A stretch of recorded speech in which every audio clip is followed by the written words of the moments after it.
Boa noite a todos. Hoje nós vamos apresentar sobre usufruto, uso e habitação. O nosso grupo ele é composto por mim, Caleb, Giovanna Wekedé e Lara Rabelo. Vamos dar continuidade às apresentações que vem acontecendo este semestre.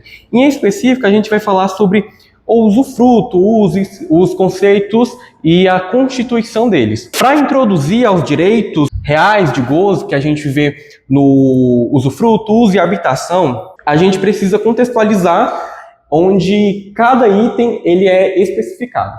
Quando a gente vai falar de propriedade e usufruto, a propriedade ela é separada em 4 faculdades, em 4 tipos de constituições.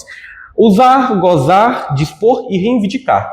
Quando a gente se fala do usufruto, essas faculdades elas são desmembradas, ou seja, o usufrutuário ele passa a ter os direitos reais das coisas. Ele está especificado nos seus artigos 4, 5 e 6. O que acontece quando se separa a propriedade do usufrutuário? Há um desmembramento, ou seja, a propriedade ela cria 2 figuras, o titular do gozo, que é o usufrutuário, e o proprietário, que tem a posse indireta e a titularidade, onde ele é chamado do nu-proprietário. E quando a gente vai falar em específico do usufruto, ele vem como se fosse o dono, mas ele tem uma limitação fundamental, onde ele deve, principalmente, preservar as suas particularidades e preservar também o seu interesse econômico, a destinação econômica. Isso vem do direito romano. Depois a gente também tem o no proprietário, onde ele fala que ele ainda continua sendo proprietário, só que ele vai ser despido, ele não vai ter aquelas características iniciais que eu mencionei, que é usar, gozar, e ele vem principalmente do princípio da elasticidade. Quando a gente vai esticar um elástico, entra o proprietário e o usufrutuário. Dessa forma, há uma elasticidade entre os dois, eles vão em um ponto e outro em outro. O usufrutuário, ele sai, o elástico ele já não é mais esticado, ou seja, ele continua com a sua propriedade plena, aquela inicialmente mencionada. E para falar sobre as características, ele é temporário, ou seja, tem a temporalidade.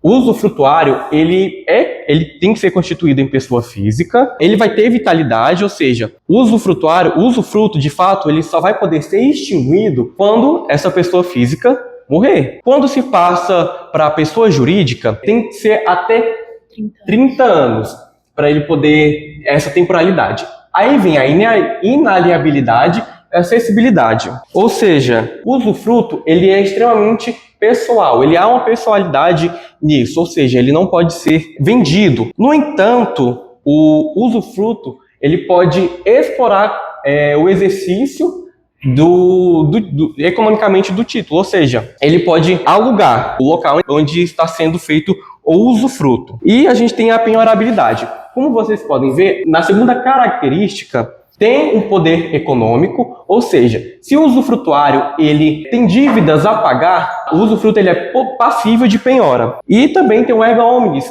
ou seja, o usufrutuário ele pode ser oponível contra todos, conferindo ao usufrutuário o direito de sequela, ou seja, mesmo de se proteger do nulo proprietário se tiver algum tipo de problema. E como é que esse usufruto ele é criado, como ele é feito? Há 4 características dessa possível criação. Ele pode ser feito por determinação legal da lei, onde a gente tem um exemplo aqui que os pais detêm sobre os bens dos filhos menores sob poder da família. Por ato inter vivos, que é o contrato feito entre pessoas que exigem escritura pública e registro no cartório. A gente tem por ato causa mortis, ou seja, quando há deixado um testamento para o nulo proprietário ou para o usufrutuário. E por uso capião, que é um dos mais difíceis de acontecer, porque é muito difícil de você provar de fato que você ficou lá por ser no usufrutuário ou por ser o proprietário. Então fica mais difícil de poder comprovar, digamos, na justiça, de que houve uso capião no usufruto. E aqui a gente tem as formalidades de registro, ou seja, para que o usufruto ele tenha a validade de fato, ele precisa ser registrado no cartório de registro de pessoas, que é constituído por atos intervivos, que é por um contrato e tal. Tem que ser também feito, e a escritura pública são para imóveis de até 30 salários mínimos. E a gente também tem que ser feito um registro no cartório de imóveis, tem que ter uma natureza constitutiva e a publicidade e eficácia do erga omnes.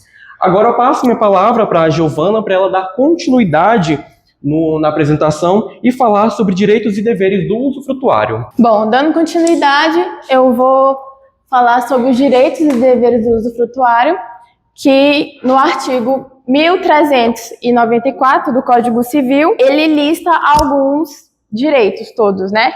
Que é o direito da posse, do uso, que em latim se chama ius utendi, a administração é o poder de gerir e tomar decisões de exploração. Ou seja, vou dar um exemplo. O Abner, ele é usufrutuário de uma fazenda. Ele pode plantar, pode contratar fazendeiros, que ele ainda vai ter esse direito. Então, isso seria a administração. Outro direito também que tem a percepção de frutos, que é ius fruendi. A percepção de frutos, ela é o direito de fruto. Ela tem como também, sejam eles naturais, industriais ou civis. Outro exemplo seria se o Caleb ele fosse o usufrutuário de um apartamento. E aí ele pode alugar esse apartamento a terceiros e ainda ter direito, porque quem vai ter direito integralmente a isso vai ser o Caleb e não o proprietário. Isso se chama percepção de frutos. Aí nós temos os deveres do usufrutuário.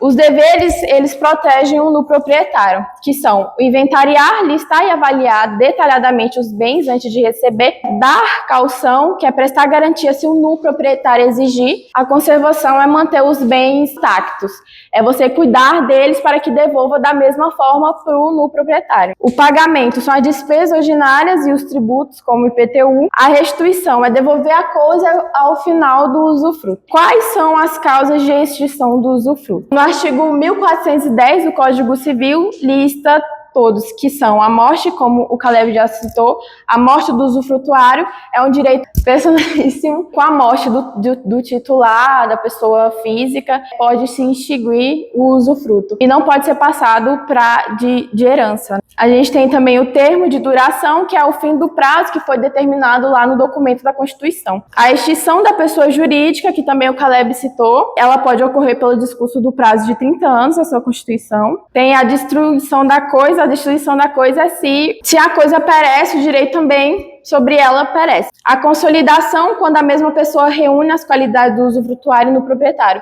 Ou seja, a pessoa ela não pode ser os dois ao mesmo tempo. Ou ela é um ou ela é outro. A culpa do usufrutuário, quando ele estraga, como eu já citei lá nos deveres, que ele tem que devolver o usufruto da mesma forma. Então, conservar. Ele tem que conservar e não arruinar. Se ele arruinar, aí sim é extinto. E o não use e não fruição, que é não usar o usufruto. A UECD, então, ela fez a apresentação sobre a questão do direito real do usufruto. Eu vou fazer a apresentação, então, sobre o direito real do uso e da habitação. A questão do direito de uso, ele está previsto no artigo 1412 do Código Civil, e ele é um tipo de usufruto um pouco mais limitado e mais restrito. Ele permite, então, ao titular utilizar do bem e tirar frutos dele, mas apenas o suficiente para atender suas próprias necessidades. Ou seja, ele não pode emprestar, ele não pode alugar, ele não pode vender, nenhum tipo dessas situações ele pode estar fazendo. Então, ele só pode tirar o fruto de necessidade dele. Então, que seria, por exemplo, se ele tivesse uma chácara onde ele pudesse estar lá, ele só pode usar para sua família, mas não pode, como eu disse, alugar ou emprestar. Ou seja, esse direito é intransferível e personalíssimo. Ou seja, não pode ser vendido, cedido ou herdado. Já o direito de habitação, ele ainda é mais restrito que o direito de uso. Ele dá ao titular o direito de morar gratuitamente em um imóvel apenas para fins residenciais. Por exemplo, o outro, do uso, é uma chácara, eles podem ir só final de semana, por exemplo. Então, é de vez em quando, não é algo como moradia. Já o de habitação é uma moradia, é constante. E ele também não pode ser alugado nem emprestado e não pode usar o imóvel de outra forma a não ser para moradia. Em outras palavras, é um direito que garante a moradia, mas sem gerar lucro ou fruição econômica. Ia ter o outro slide, que seria o direito real da habitação vidual. É um destaque muito importante essa questão da habitação vidual. Ele está no artigo 1831 do Código Civil e ele protege o cônjuge ou companheiro sobrevivente, garantindo o direito de continuar morando no imóvel que era residente da família. Então, no caso, eles tinham o direito da habitação, só que aí um dos cônjuges falece, o outro permanece com o direito de estar usufruindo daquele imóvel para habitação, apenas para moradia.